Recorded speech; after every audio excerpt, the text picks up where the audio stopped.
John Lund as Johnny Dollar. Roger Stern, Dollar. Oh, hello, Mr. Stern. What can I do for you? We insure Mr. James Forbes. He was killed last night. It looks like an accident, but there's always the chance it might not be. Can you take the job? Sure. How about the details? Well, come on down to the office as soon as you can, and I'll give you what we've got. I'll catch the first train out.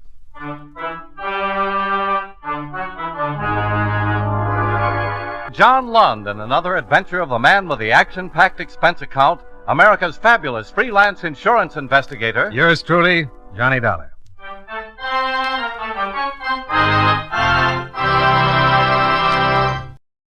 Expense account submitted by Special Investigator Johnny Dollar to Home Office, Intercontinental Indemnity and Bonding Corporation, New York City. The following is an accounting of expenditures during my investigation of the James Forbes matter. Expense account item 1, $13.95, train fare and incidentals between Hartford and New York City. After receiving from you the details regarding the death of James Forbes, I registered at the Madison Hotel and went directly to the 5th Precinct Police Station and interviewed Lieutenant Arthur Parkhill, who was handling the case. Well, there really isn't much more to tell, Mr. Dollar, other than what you know. You're convinced it was an accident? I'm convinced he fell over the edge of a 110-foot cliff, that it looks like an accident. Certainly doesn't mean the case is closed, but so far there's no motive for murder. There's a wife. Yeah? Mr. Forbes had quite a bit of money. Well, that's an understatement. Mr. Forbes was loaded. And Mrs. Forbes gets everything, including a $500,000 insurance policy. Look, that's the first thing we considered, but just because a husband's got money and a great big fat insurance policy... Now, wait a minute. I'm not trying to tell you how to do your job. And we've checked the wife. Checked her good. The way it looks, she liked being married. She was in love with her husband.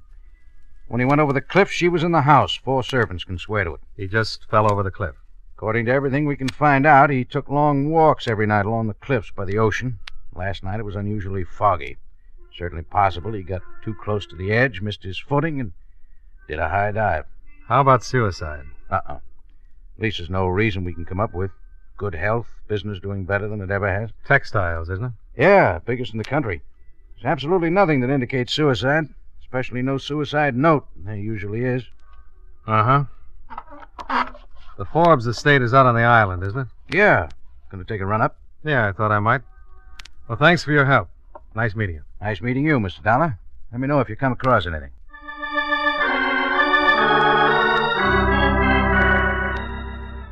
Expense account item 2, 75 cents.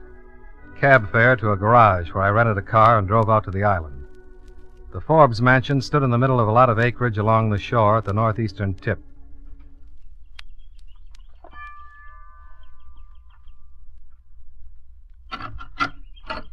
Yes? I'd like to see Mrs. Forbes, please. I'm afraid Mrs. Forbes is seeing no one. Tell her Mr. Dollar is here. I believe Mr. Stern from my company called Mrs. Forbes and told her I was coming out. Mr. Dollar? That's right. If you'll wait a moment. Sure. Take your time.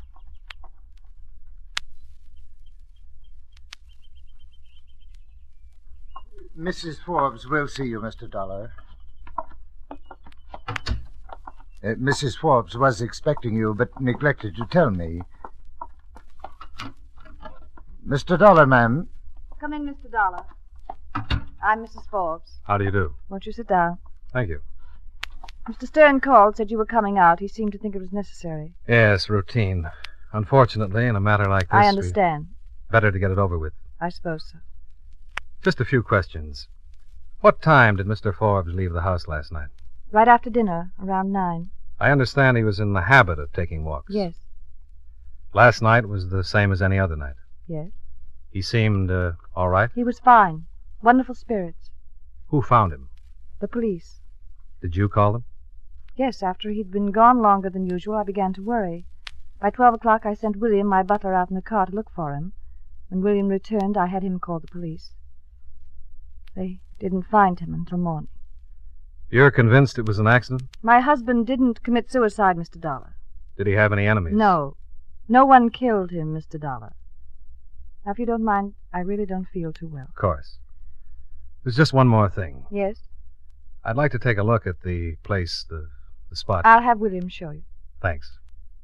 I'm sorry I can't be of more help, Mr. Dollar, but there's really nothing to help you with. My husband was killed in an accident. He wasn't murdered, and he didn't commit suicide. My husband was a fine and wonderful man. I loved him very much. Of course. I'll call William and have him show you the way down to the cliffs. It's been nice meeting you.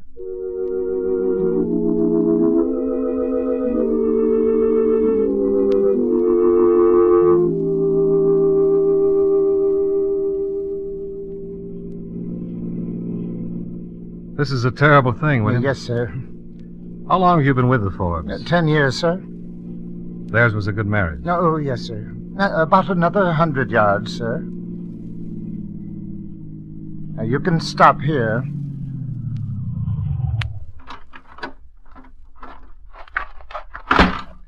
Right over here, sir.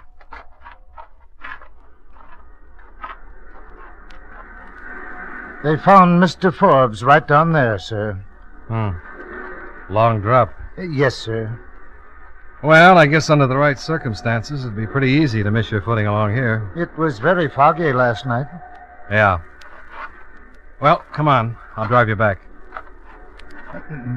Mr. Dollar. Mr. Dollar, I don't know quite how to say this. I've nothing ready to go on except, well, I'm not convinced that Mr. Forbes' death was an accident. Why aren't you? It's hard to say.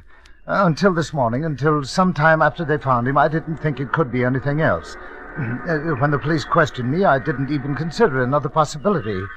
But Mr. Forbes has been taking walks at night every night ever since I came to work. He's walked in all kinds of weather. He knew those cliffs from one end to the other. Well, people take showers in the same shower year after year, and still a certain percentage of them slip and break their necks. It's not just the walks and the fact that Mr. Forbes was so familiar with these cliffs. It's a lot of little things that have happened over the past 2 or 3 months. Nothing really definite. Telephone calls. What kind of telephone calls? Several times Mrs. Forbes has made calls. Several times I happened to overhear part of the conversations. They were affectionate. Affectionate? Yes, I thought she was talking to Mr. Forbes, but several times I discovered through dinner conversations between Mr. and Mrs. Forbes that she hadn't spoken to him during the day that he'd been out of the city. Well, it's really awfully hard to explain. Just how affectionate were these calls? Quite affectionate. You think Mrs. Forbes has been playing around? I don't know, sir. But in the last few months, when Mr. Forbes left, she'd informed me she was going to town to visit with friends. And she'd very seldom return until the day before Mr. Forbes was supposed to be back from his trip. Why, on one of these occasions, Mrs. Weatherwax, the woman Mrs. Forbes was supposed to be visiting, came to the house calling on Mrs. Forbes. Well, from her conversation, I gathered she hadn't seen Mrs. Forbes for some time. Did you say anything about it? To whom? To Mr. Forbes? Certainly not. I didn't think that much about it at the time. Anything else? No, sir.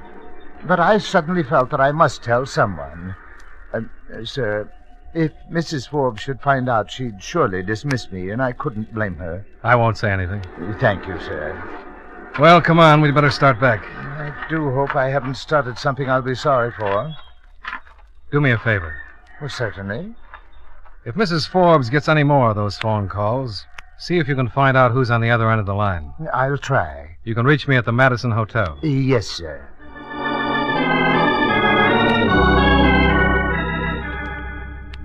I drove William back to the house, then headed for the city. It was close to 5 o'clock when I got back to my hotel and called Lieutenant Parkhill.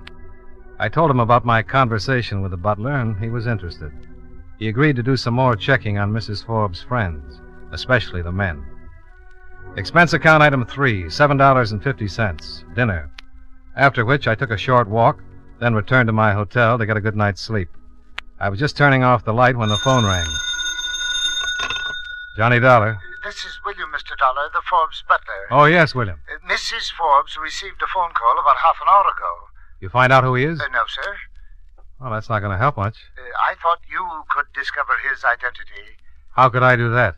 Mrs. Forbes just left the house. I overheard her agree to meet the party in the city. Where in the city? Well, I don't know, but I thought you could intercept Mrs. Forbes as she comes off the George Washington Bridge. William, you have the soul of a Sherlock. Yes, sir. Mrs. Forbes is driving the gray Cadillac sedan. License number 6A315 693.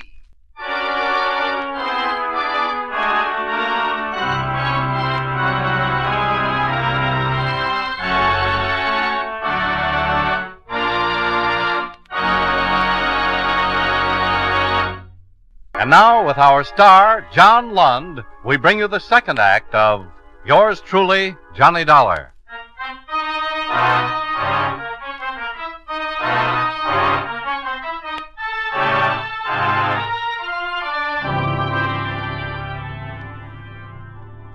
It took me 5 minutes to get back into my clothes and make it down to my car. 20 minutes after that, I was parking at the city side entrance of the Washington Bridge, waiting for Mrs. Forbes to show up in her gray Cadillac. I waited about a half hour. She came off the bridge doing a little better than the speed limit and turned south. I started tailing her.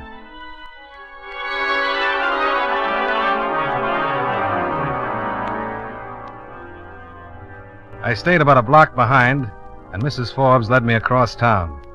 Suddenly, at the corner of 41st and 5th, she pulled up to the curb and a man stepped up to the car, quickly opened the door and climbed in. They drove away and I continued to follow. I followed for about another hour while Mrs. Forbes just drove around, obviously headed for no place in particular, just talking things over with her passenger. About 11:30, she made a left turn, cut back across town, and pulled up in front of an address on 108th Street. Her passenger got out, said something, threw her a kiss, and went into the building. After Mrs. Forbes had driven out of sight, I went down to the building the man had entered and looked through the glass door.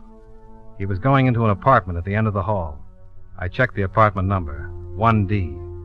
The nameplate on the mailbox outside was Roger Phillips. Now,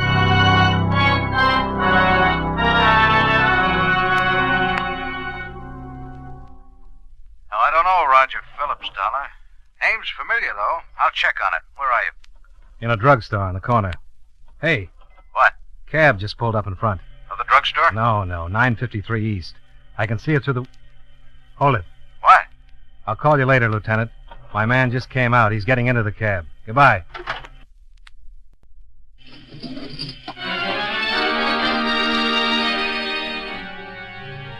The cab was 2 blocks away and turning left by the time I was able to follow. It led me across town to the waterfront in a small, tired saloon named the Blue Toad. I watched while my man paid off his driver, then I followed him into the dive. The Blue Toad was one room, a few tables and a bar. The customers were off the waterfront, seamen, stevedores, and bums with saltwater faces and an occasional tattoo. The air smelled like stale beer, live bait, and bad tobacco. I watched my man cut his way through the heavy blue haze and sit down. Another man sat at the table, a short man with a dark face.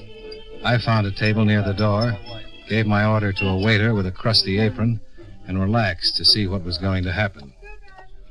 Hello? Huh? Oh. You alone? Oh. Yeah, but I'm, Buy me a drink, huh? Sure. Well, what'll it be? Champagne. Doesn't that get a laugh? Was it supposed to? Well, if I was a nice-looking guy, wearing a nice-looking suit, and I just walked into this dump and a dame like me ordered champagne, oh, forget it. I was just trying to start a conversation. You started it. I work on a percentage. Buy me a scotch and I'll leave you alone. Relax. I'm not expecting anybody. Thanks. You got any influence with the waiter? I ordered a drink 10 minutes ago. He's probably out in the alley. It's not well. About this time of night, he can't stand the smoke and goes out to stock up on fresh air. He'll be right back. What's your name? Jane. Yours should be, Mike? Or Bill? Yeah, you look kind of like a Mike. Why? I don't know. Feeling you get when you look at some people. Some people look like certain names. It's Johnny. Johnny? Doesn't fit? I guess so. Who are you watching, Johnny? What makes you think I'm watching somebody? Because you are. You've been watching those 2 guys in the back. Okay. Cop? Uh-uh. The good-looking one just passed Timmy a bundle of money. You know the little dark guy? Forget it, huh? Tell me about Timmy. Tell me about Johnny. I'm not a cop. Nope. A cop would know all about Timmy. The good-looking one's leaving. I'm interested in Timmy. And Timmy or the money he just got. Both. You're not a stick-up man, Johnny. Not a bit. I'd like to help, but Timmy finds out about things. Timmy's a bad boy. Hasn't got a friend in the world. Not even me. You leaving? Yeah. Oh, here. Buy some champagne. Thanks. Bye, Johnny.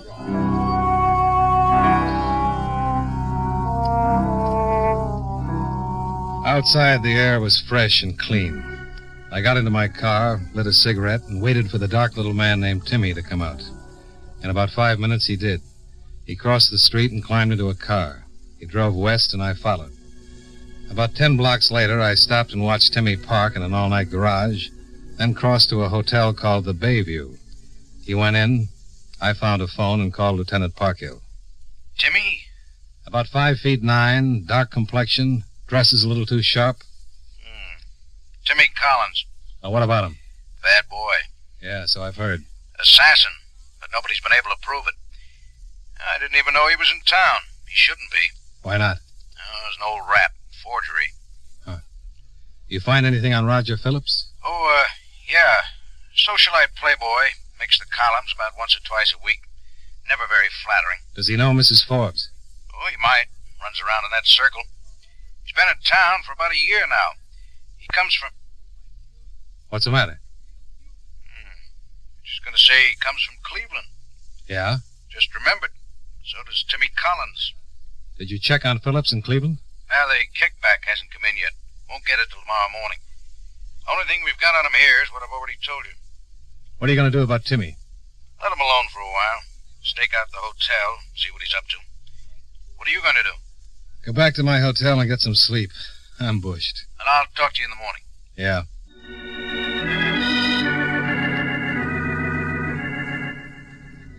Expense account item 4, $2.65. Breakfast the next morning with Lieutenant Parkhill at a waffle shop across the street from the precinct. Roger Phillips skipped Cleveland owing a lot of money. The Cleveland report gives him a clean police record, but one thing's pretty interesting. Most of the money he owed was for gambling debts. Owed it to Timmy Collins. Huh. Unless we've wandered too far out in left field, I got a hunch Timmy killed Forbes. Met him on that lonely road by the cliffs and gave him a shove. Yeah, I have the same hunch. Mrs. Forbes falls for Phillips, and together they plan to eliminate the husband. Phillips makes a deal with Timmy, maybe agrees to give him a big interest on the debt when he marries Mrs. Forbes and gets his hands into all that money. Does Phillips have enough money to pay for a job like that? Well, if he doesn't, he probably borrowed it from Mrs. Forbes. It was a big stack of bills. Why don't you check with Mrs. Forbes' banks and see if she withdrew a large amount in the last couple of days? Yeah, right. Or, want some more coffee? No, I think I'll make a call on Roger Phillips. Maybe I can force this thing out in the open. What are you going to tell him? Enough to scare him, get him into action. When people get frightened, they get careless. Yeah, but they can get dangerous, too. You watch yourself. Oh, like a hawk.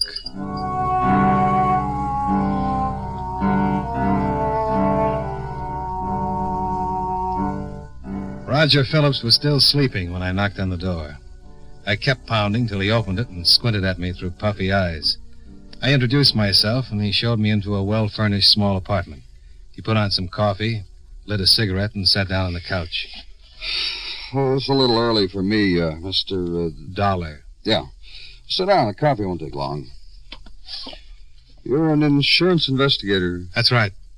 Well, I don't understand it. What do you want to talk to me about? Mrs. Forbes. Mrs. Forbes? You know her, don't you?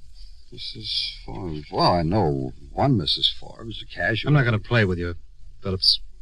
I'm talking about the Mrs. Forbes who picked you up last night and gave you a large amount of money. Look, I don't know what this is all about. I think you do. I said I didn't. I was in my apartment all last night. Nobody picked me up, and certainly nobody gave me any money. You went to a dump called the Blue Toad, and you met a man named Get Timmy. out of here. You're in big trouble, friend. I know all about Cleveland and Timmy Collins and Mrs. Forbes, and I think when Mrs. Forbes finds out about the deal you made with Timmy, she'll tell me everything. We'll see each other again. Oh, your coffee's boiling.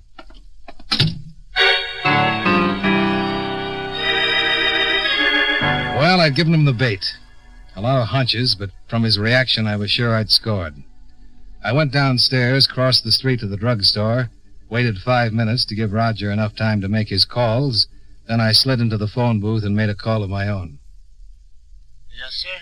Mr. Forbes' residence. William, this is Mr. Dollar. Oh, yes, sir, Mr. Dollar. I was just going to call you, sir. Did Mrs. Forbes just receive a call? Yes, sir, just a moment ago. It was from the same man. She's going to meet him. Meet him? Where? By the cliffs. Phillips had taken the bait.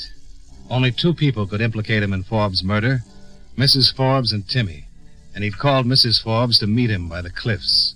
I put in another call to Lieutenant Parkhill. That's right, Johnny. The stakeout has a tap on Timmy's phone. Phillips just called him, said to pick him up as soon as he could. Phillips told Timmy there was trouble, that some guy named Dollar had found out about the whole setup. Shame on you. We want to stop a couple killings. We better get right out there. A couple of killings? Sure. Phillips lets Timmy take care of Mrs. Forbes, then he takes care of Timmy.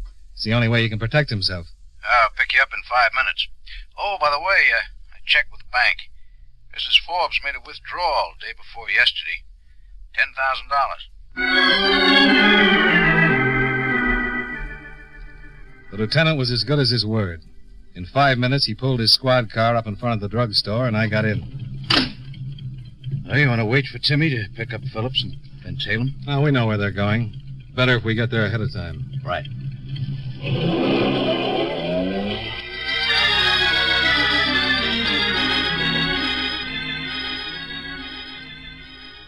The drive was fast. We swung off the main road on the island and headed up the private one to the Forbes estate at about 2:30 in the afternoon. Halfway to the house, we spotted Mrs. Forbes walking along the road by the cliffs. We stopped. She looked startled as we got out. Hello, Mrs. Forbes. Good afternoon, Mr. Dollar. You've met Lieutenant Parkhill. Yes, hello, Lieutenant. I was just taking a walk. To meet Roger Phillips. I beg your pardon. Oh, we know all about it, Mrs. Forbes. All about what, Lieutenant? Your husband's death. Who killed him? Why he was killed.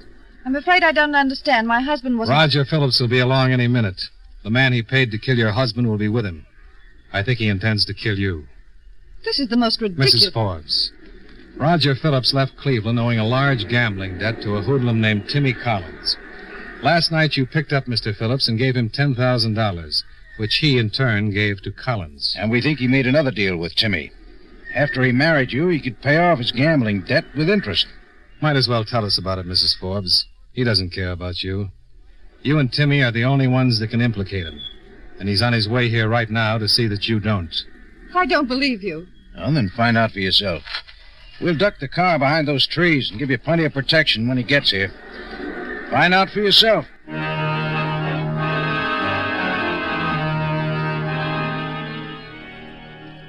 Parkhill drove the car off the road behind the trees, stayed hidden, and waited for Phillips and Timmy.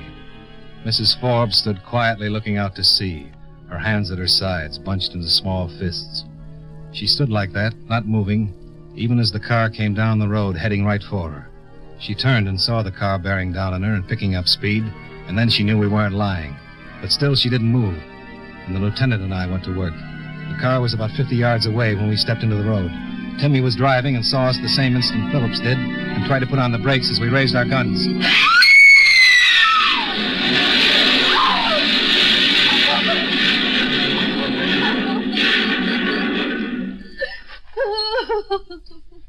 Oh, what a mess. Yeah. I'm sorry it worked out that way. He was going to kill me, wasn't he? He sure was. You want to tell us about it? Oh, yes. It doesn't make much difference now, does it? No, I'm afraid it doesn't.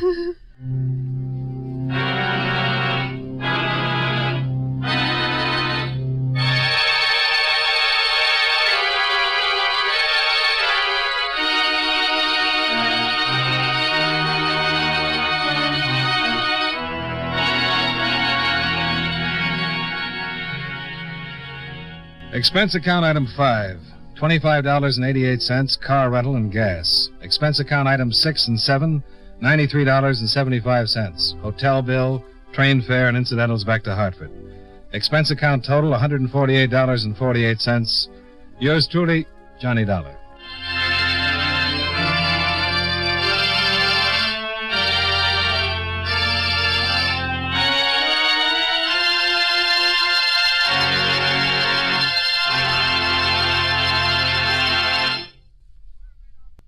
Yours truly, Johnny Dollar, stars John Lund in the title role and was written by Blake Edwards with music by Eddie Dunstetter. Featured in tonight's cast were Larry Thor, Jack Moyles, Bob Griffin, Mary Jane Croft, and Gene Howell. Yours truly, Johnny Dollar, is produced and directed by Jaime Del Valle.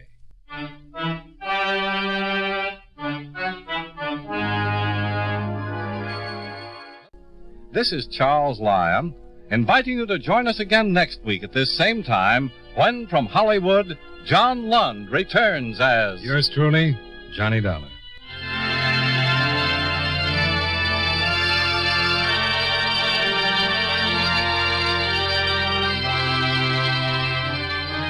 This is the CBS Radio Network.